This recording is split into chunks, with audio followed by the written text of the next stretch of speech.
New questions today about the federal government's decision to sue two major American employers for failing to hire or employ convicted criminals. The Equal Employment Opportunity Commission has filed lawsuits against BMW in South Carolina and Dollar General stores based in Tennessee. Fox News analyst Bernie Goldberg is here to explain what's behind these lawsuits. Bernie, good to see you. What's the theory here? I will give you the no frills, just the facts version. The EEOC, a federal agency, Equal Opportunity Employment Commission, sued those two companies that you mentioned for racial discrimination. Now, this is important.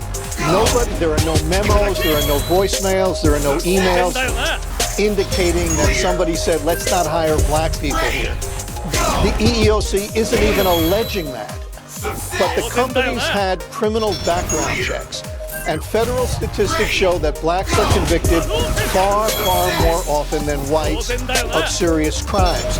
Therefore, fewer blacks got the jobs, or to look at another way negative, more blacks were rejected from getting the jobs. And the EEOC, or more precisely, the liberal bureaucrats at the EEOC, contend that in and of itself is racial discrimination.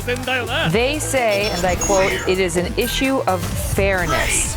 And they say people should pay for their crimes, but should they pay for them for the rest of their lives? And they think BMW and these other employers are making them do that. Yeah, that's a fair statement, at least from their point of view, and an arguable statement.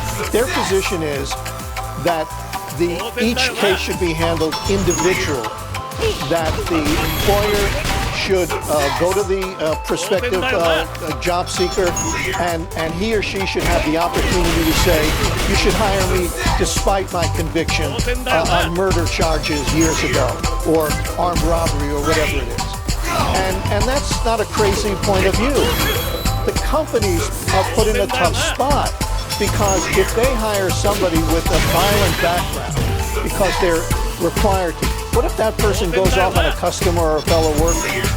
And should they be obliged to hire somebody who's had a conviction regarding theft, for instance, theft of money? Should that person automatically be able to get a job as a cashier at Dollar General? That's the tough spot. That, on the one hand, should they... The lawyers are going to come after the companies if they hire a reformed criminal, and then that person commits another criminal act. The victim of that second act is going to turn to Dollar General or BMW and say, you should have known. Exactly. But here's what it's all about, because to most regular folks out there listening to us, this has to sound crazy, because there's no racial discrimination in any traditional sense. It's just because the outcomes are different. And what this is called is actually a name for this. It's called disparate impact. Disparate impact. So you don't have to prove discrimination that he's, one boss said to another boss, hey, whatever you do, don't hire those black people.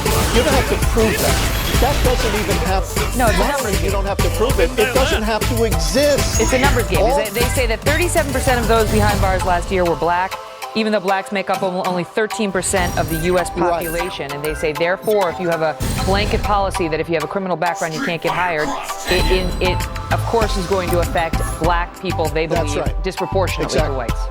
Exactly. Now, look, I admit this is a bit of a stretch, but if you're going to take this disparate impact argument to its illogical conclusion, then I'd have a case against the NBA, because only 13% of the American population is black, but geez, about 75% of, or do you have any basketball talent whatsoever? I do. I was the captain of my intramural team that went to the finals at Rutgers University. After school in 8th grade, but nobody ever called. No, but the point is that argument